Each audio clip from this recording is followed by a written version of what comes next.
ಅದು ಯಾಕಣ್ಣ ಯೋಚನೆ ಮಾಡ್ತಿದ್ಯಾ? ಕರಿತಿರೋದ್ ನಿನ್ ಬಾವಿ ಹೆಂಡ್ತಿ ಅಂತದ್ರಲ್ಲಿ ಯೋಚನೆ ಮಾಡ್ಕೊಂಡ್ ಕೂತಿದ್ಯಲ್ಲ, ಹೋಗು. ಇವಾಗ ಬೇಡ ಪಲ್ಲವಿ, ಇನ್ನೊಂದ್ಸತಿ ಯಾವಾಗ್ಲಾದ್ರೂ ಹೋಗ್ತೀನಿ.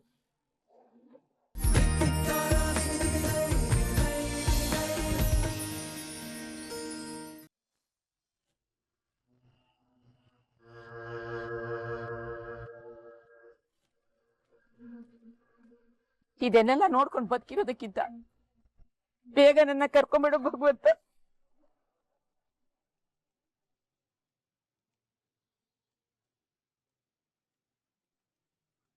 ಬಾವಾ, ನೀವ್ ಕುತ್ಕೊಳ್ಳಿ, ಸ್ವಲ್ಪ ದಿನ ಆದ್ರೆ ಎಲ್ಲ ಸರಿ ಹೋಗುತ್ತೆ. ಅಜ್ಜಿನೇ ಅವಳ ಪರವಾಗಿ ಮಾಡ್ಕೊಂಡು ನಮ್ ವಿರುದ್ಧ ಮಾತಾಡೋಕ್ ಮಾಡಿ ಹೋದ್ಲಲ್ಲ, ಎಷ್ಟ್ ಡೇಂಜರ್ ಇರ್ಬೇಕು ದೊಡ್ಡಪ್ಪ. ಅದಕ್ಕೆ ತಾನೇ ಅವಳು ಎಲಿಮಿನೇಷನ್ ಆಗಿದ್ದು. ಅಂತೂ ಇಂತೂ ನಮ್ಮ ಎಲ್ಲಾ ಸಮಸ್ಯೆಗಳಿಗೆ ಮುಕ್ತಿ ಬೆನ್ನೇರಿದ ಬೇತಾಳ ಬಿಟ್ಟು ಹೋಯ್ತಲ್ಲ ಅಂತ ಸಂತೋಷವಾಗಿ ಸೆಲೆಬ್ರೇಷನ್ ಮಾಡೋದು ಬಿಟ್ಟು ಅವಳ ವಿಚಾರ ಇವಾಗ ಯಾಕೆ?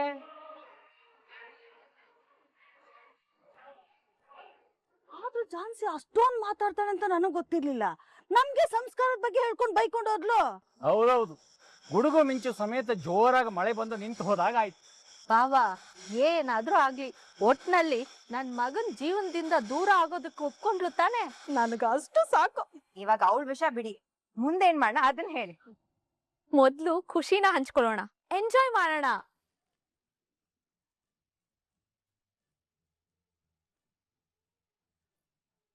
ಇವಳೊಬ್ಳು ಕಮ್ಮಿ ಇದ್ಲು, ತನ್ನ ಕಾಲಿನ ಮೇಲೆ ನಿಲ್ಲೋ ಹಾಗೆ ಮಾಡಿದಕ್ಕೆ ಮಾತಿನ ಮೇಲೆ ನಿಲ್ಲೋದನ್ನೇ ಮಾಡ್ತಿದ್ದಾಳೆ. ಏನು ಎಲ್ರು ಒಂಥರ ನಿರಾಳವಾಗಿ ನೆಮ್ಮದಿಯಾಗಿರಂಗಿದೆ? ಇಷ್ಟು ದಿನ ನಮ್ಮನ್ನೆಲ್ಲ ಕಾಡ್ತಿದ್ ಗ್ರಾಚಾರ ಮನೆ ಬಿಟ್ಟು ಹೋದ್ಮೇಲೆ ಹಾಗೆ ಇರ್ಬೇಕಲ್ವಾ ಅನಿತಾ? you're correct Pallavi. ನಾವ್ ಅನ್ಕೊಂಡಿದ್ದಾಗುತ್ತೆ ಅಂದ್ರೆ ಮನ್ಸಿಗೆ ತುಂಬಾ ಸಂತೋಷ ಆಗುತ್ತೆ ಅಲ್ವಾ?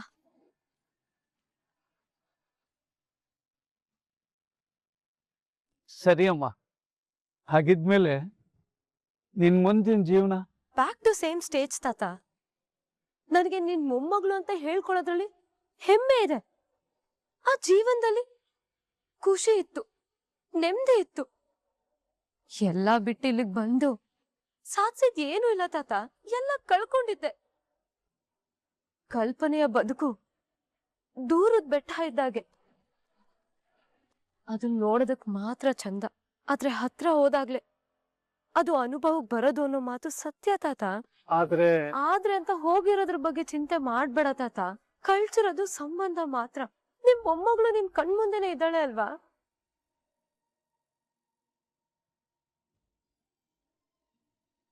ನಿಂಗ್ ದುಃಖ ಆಗ್ತಾ ಇಲ್ವಾ ಮೊಮ್ಮಗಳೇ?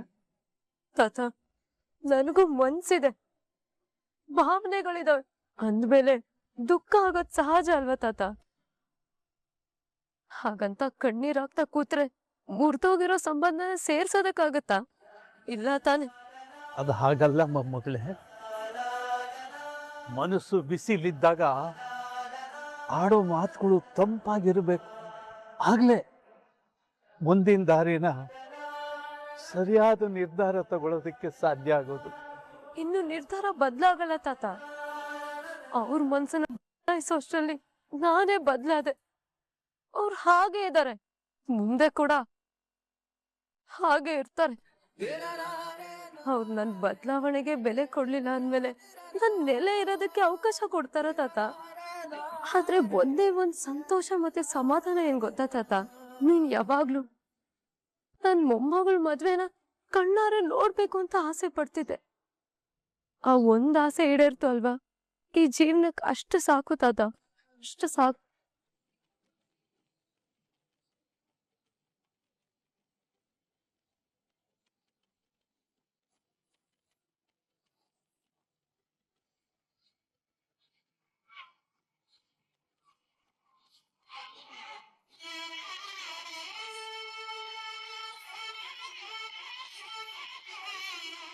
ರಾಘವೇಂದ್ರ ಅವ್ರೆ, ಯಾಕೆ ಹೀಗ್ ಬೇಜಾರ್ ಮಾಡ್ಕೊಂಡ್ ಕೂತಿದ್ದೀರಾ?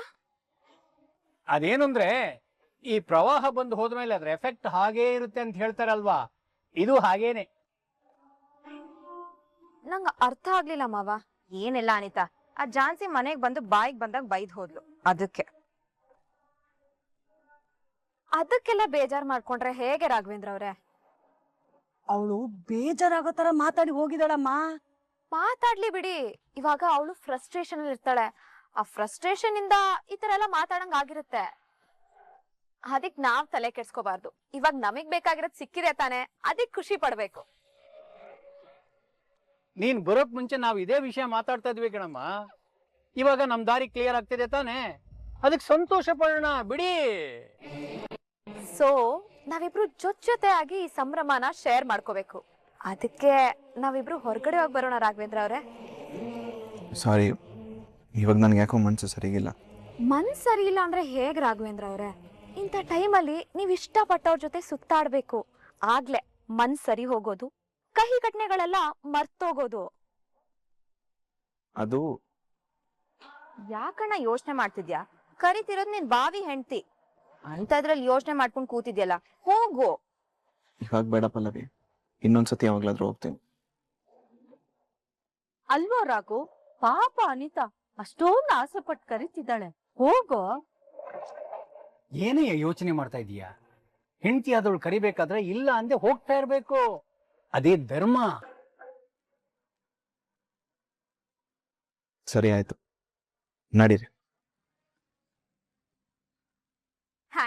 Thank you so much Raghavendra ಅವರೇ. ಕೊನೆಗೂ ಒಪ್ಕೊಬಿಟ್ರಲ್ಲ. ಬನ್ನಿ ಹೋಗೋಣ.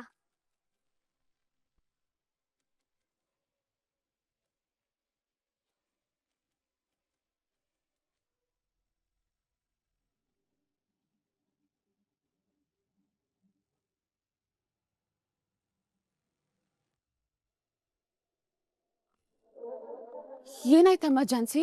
ಆ ಡಿವೋರ್ಸ್ ನೋಟಿಸ್ ಬಂದಿದ್ದು ನಿಜನಾ ಅಥವಾ ಸುಳ್ಳ? ಏನ್ ನಡೆದಿತ್ತಮ್ಮ ಅಲ್ಲಿ? ಅಪ್ಪ ಏನಾಯ್ತು? ಪ್ರಾಬ್ಲಮ್ ಎಲ್ಲ ಸಾಲ್ವ್ ಆಯ್ತಾ?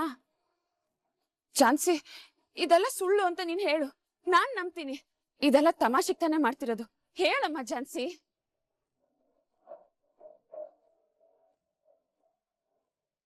ಯಾಕಿಬ್ರು ಮೌನವಾಗಿದ್ದೀರಾ? ಏನಾದ್ರೂ ಮಾತಾಡಿ ಝಾನ್ಸಿ, ಮಾತಾಡು. ಅಪ್ಪ ನೀವಾದ್ರೂ ಏನಾದ್ರೂ ಹೇಳಿ.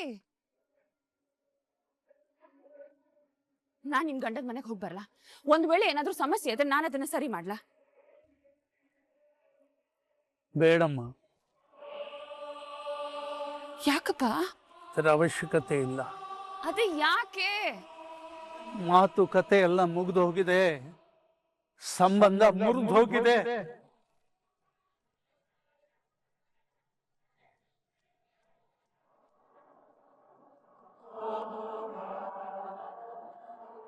ಅಪ್ಪ, ಮುರಿಯೋದಿಕ್ಕದು ವ್ಯಾವಹಾರಿಕ ಸಂಬಂಧ ಅಲ್ಲ, ತಾಳಿ ಅನ್ನೋ ಗಂಟಿನ ಸಂಬಂಧ, ಗಂಡ ಹೆಂಡತಿ ಅನ್ನೋ ನಂಟಿನ ಸಂಬಂಧ.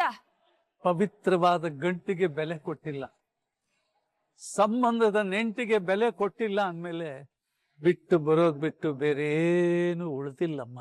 ಅಯ್ಯೋ, ಏನಪ್ಪ? ಸಂಬಂಧ ಕಳ್ಕೊಂಡು ಬಂದಾಗಿದೆ.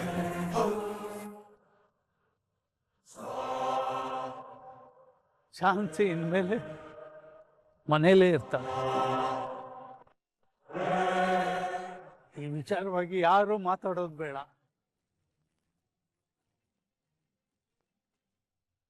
ಪುಟ್ಟಿ, ಹೋಗಮ್ಮ, ರೂಮ್ ನೀನ್ ರೆಸ್ಟ್ ತಗೋ.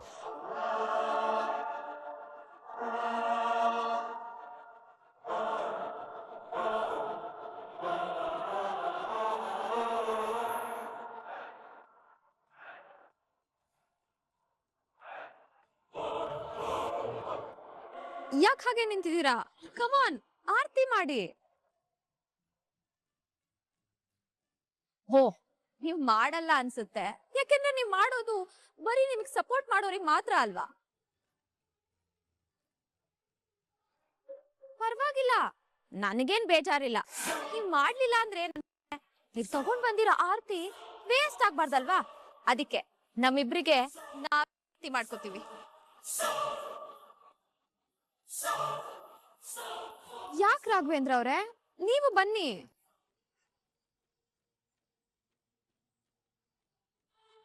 ಓ, ಇನ್ನು ಮದ್ವೆ ಆಗಿಲ್ಲ ಅಲ್ವಾ? ಪರವಾಗಿಲ್ಲ ಬಿಡಿ, ನಾನು ಒಬ್ಳೇ ಮಾಡ್ಕೋತೀನಿ.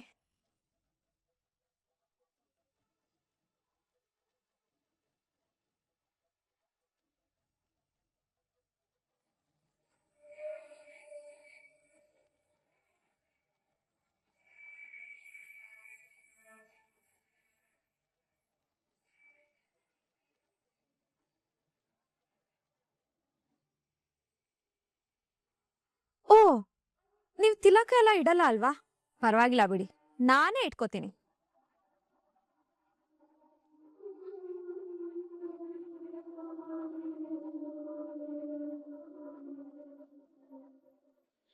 ಇದನ್ನ ತಗೊಳ್ಳಿ, ಹೊರಗಡೆ ಚಲ್ಬಿಡಿ. ಯಾಕೆ ಹಂಗೆ ಮುಖ ನೋಡ್ತಿದ್ದೀರಾ? ಇಲ್ಲಿ ಯಾರು ಏನು ಅನ್ಕೊಳಲ್ಲ, ತಗೊಳ್ಳಿ.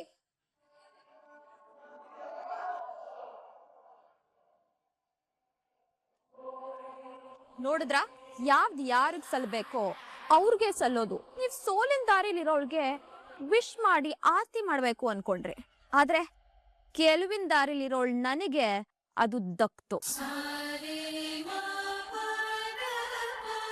ನಿಮ್ಮಿಬ್ರು ನೋಡ್ತಾ ಇದ್ರೆ ನಂಗೆ ಅಯ್ಯೋ ಪಾಪ ಅನ್ಸ್ತಾ. ಆ ಝಾನ್ಸಿನ ಗೆಲ್ಸ್ಬೇಕು ಅಂತ ಕಮಲಮ್ಮನ್ ಮೊಮ್ಮಗ ಅಂತ ಸುಳ್ಳು ಹೇಳ್ಕೊಂಡು ಮನೆಗ್ ಬಂದಿದ್ದೇನು, ಎಲ್ರೂ ಮ್ಯಾನಿಪ್ಯುಲೇಟ್ ಮಾಡಿದ್ದೇನು. ವಾ ವಾ ವಾ ವಾವ್, ಎಂತ ಸ್ಟೋರಿ! ನೀವಿಬ್ರು ಅದ್ಭುತವಾಗಿ ಆಕ್ಟ್ ಮಾಡಿದ್ರಿ. ಆದ್ರೆ ಏನ್ ಮಾಡೋದು, ಪ್ರಯತ್ನ ಏನೋ ಇತ್ತು, ಆದ್ರೆ ರಿಸಲ್ಟ್ ಬಿಗ್ 0. ಈ ಅನಿತನ ಯಾಮಾರಿಸಿ ಕಣ್ಣ ಮುಚ್ಚಾಲೆ ಆಟ ಆಡಿ ತಂತ್ರಗಳನ್ನ ಮಾಡಿ ಆ ಝಾನ್ಸಿನ ಗೆಲ್ಸೋಕ್ ನೋಡಿದ್ರಿ ಅಲ್ವಾ? ಆದ್ರೆ ಏನಾಯ್ತು, ನಿಮ್ ಪ್ರಯತ್ನಗಳೆಲ್ಲ ನೀರಲ್ಲಿ ಹೋಮ ಮಾಡ್ದಾಗ ಆಯ್ತು. ಒಟ್ನಲ್ಲಿ ನೀವ್ ಯೋಚನೆ ಮಾಡಿದ ರೀತಿ ಏನೂ ಆಗ್ಲಿಲ್ಲ, ಬಟ್ ಎಲ್ಲ ಯೋಗ್ಯವಾಗೇ ಆಯ್ತು. ಒಂದ್ ವಿಷಯ ನೆನ್ಪಲ್ಲಿಟ್ಕೊಳ್ಳಿ, ಈ ಅನಿತ ಯುದ್ಧಕ್ ನಿಂತ್ಮೇಲೆ ಗೆಲುವಿನ ನಿರ್ಧಾರ ಮಾಡೇ ಅಖಾಡಕ್ ಇಳಿಯೋದು. ಯಾರೇನೇ ಮಾಡಿದ್ರು ಆ ಗೆಲುವಿನ ಬಿಟ್ಕೊಡೋ ಮಾತೇ ಇಲ್ಲ. ನಿಜವಾದ ಜೋಡಿ ಅಂದ್ರೆ ನಾವಿಬ್ರು. ನಮ್ಮಿಬ್ರನ್ನ ದೂರ ಮಾಡೋಕೆ ಯಾರಿಂದನೂ ಸಾಧ್ಯ ಇಲ್ಲ.